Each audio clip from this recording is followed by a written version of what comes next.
こんにちは、スネドラです。私は今、扇沢の無料駐車場にいます。平日なのに駐車場がほぼ満車です。駅に一番近い12時間1000円の有料駐車場もほぼ満車でした。すごい数の車です。今回私は立山登山に来てるんですが、今日は全泊で宿に入るだけなんですよね。なのでのんびりと行きます。交通機関を使って上がれる最後の駅が室堂駅っていうんですが、そこまでだいたい1時間半ぐらいかかります。4種類の乗り物を乗り継いで往復で9470円でした。夏休みだからか子供連れがとても多いです。それではまず電気バスに乗って黒部ダムに向かいます。切符に記載されている QR コードを読み込ませて改札を通過します。なかなか進んでますね。それではこの電気バスに乗って黒部ダム建設最大の難工事と呼ばれた関電トンネルを通って黒部ダムに向かいます。黒部ダム駅から10分程度歩いて次の駅黒部湖に向かいます。乗り継ぎの時間に余裕があるのでダムからの放水だとか展望台からの景色も楽しむことができます。あそこには虹も出てますね。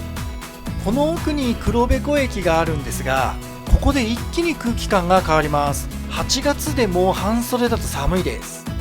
次はケーブルカーに乗って黒部平駅を目指します。黒部ダムの観光客が多かったのか乗客がだいぶ減りました。このケーブルカーは自然保護と雪害を配慮して日本で唯一の全線地下式になってるんだそうです。標高1828メートルの黒部平に到着です。ここからはロープウェイに乗って標高2316メートル大観峰に向かいます。この辺りになると乗客が半分ぐらいまで減ってます。周りには登山客がほとんどいません。時間が遅いからこの時間から上がる人があんまりいないんでしょうね。このロープウェイは、景観と環境保全の観点から途中に支柱が1本もなくて、支柱のないタイプとしては日本最長なんだそうです。はい、最後はトロリーバスで室堂に向かいます。この立山トンネルは明日登山する小山の真下を貫通してるトンネルなんですよね。明日は午後から雨が降るっていう予報なんですけど、せめて大山までは晴れててほしいもんです。日本で最も高いところに位置する駅室堂駅に到着です。この立山の石碑を見ると来たなっていう実感が湧いてきます。扇沢からはずっと曇りがちで暗かったんですが、室堂まで上がってきたら雲の上に出たのかとてもいい天気です。立山玉殿の湧水です。これはもう儀式として飲んどかないといけないやつですね。このまま宿にチェックインしちゃうのももったいないので、30分ほどこの辺りをプラッとしてみようと思います。三栗ヶ池です。池の周辺にはまだ結構な量の雪が残ってます。反対から見ると氷河が崩落したような跡もちょっと見えますね。なんと遊歩道にも雪がちょっと残ってました。当然アイゼンなんて持ってきてないので気をつけながら歩きます。もう夕方近いので雲は多いんですが、晴れてくれてとても助かりました。今日宿泊する三栗ヶ池温泉に到着です。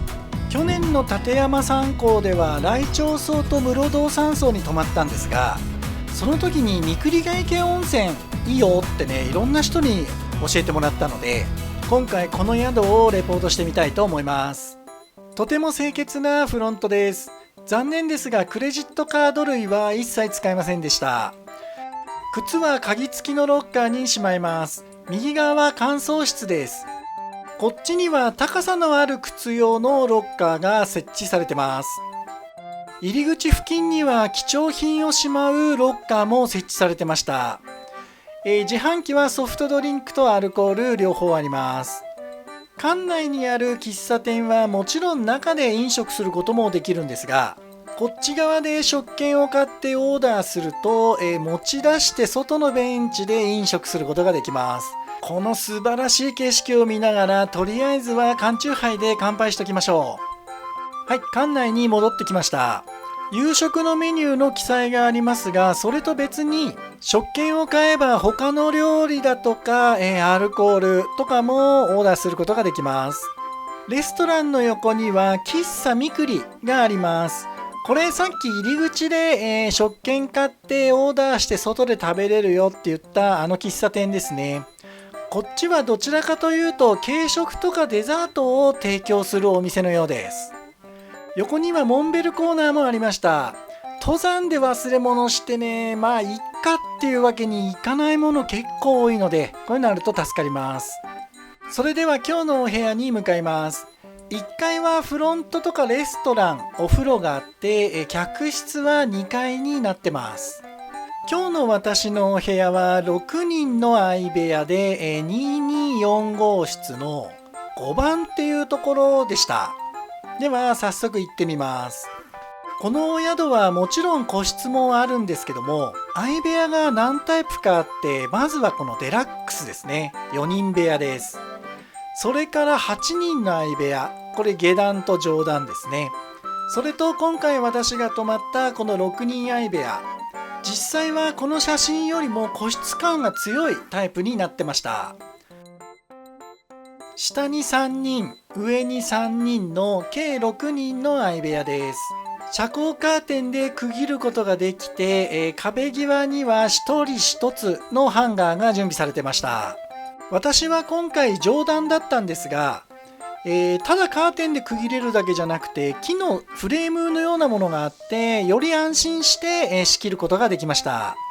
その他に、コンセントや電気もついてます。カーテンが遮光なので電気をつけても隣の人に迷惑をかけることはありません。何気に嬉しいのが天井までの高さで160センチぐらいあるのかな。ズボンとか履くときにとても楽です。布団がちょうど引けるぐらいのスペースなのでそんなに広くはないですね。今回は1泊2食付きで11,600円でした。室堂周辺はだいたい同じような値段にしてるんでしょうね。はい、洗面所です。洗面所は何箇所にもあります。掃除で綺麗でトイレは全てウォシュレットでした。ただね、男女共用になってるのがちょっと不思議でしたね。奥の方には一つだけ女性専用トイレがありました。面白い作りです。はい、ではお待ちかねの夕食です。レストランはそんなに広くないですね。味噌汁とご飯だけ自分でよそうタイプになってます。当然アルコールも置いてあるので今日はまず、496ビールで乾杯をして、その次は立山本醸造を冷やでいただきました。ピンボケしてて申し訳ありません。夕食の献立です。豪勢っていうには程遠いメニューですが、山小屋っていう状況を考えれば十分に美味しい食事でした。それでは温泉に入ります。ここの温泉は日本で一番高いところにある天然温泉ということで、朝8時から9時の清掃時間以外はいつでも入れるんだそうです。しかもこれ明日のチェックアウト後も無料で入っていいよということで、登山直後に温泉に入れるなんて夢みたいです。脱衣所は正直狭いです。なので人数制限がかかってるようです。天然温泉ですね。いやー、早速入ってみます。右と左に分かれてて、大きい方がちょっとぬるめ、狭い方が、厚めなんだそうです。源泉が地獄谷で無加水無加温の白濁した硫黄の香りがする 100% かけ流しの天然温泉をこの景色で味わえるなんてね、もう本当に嬉しいです。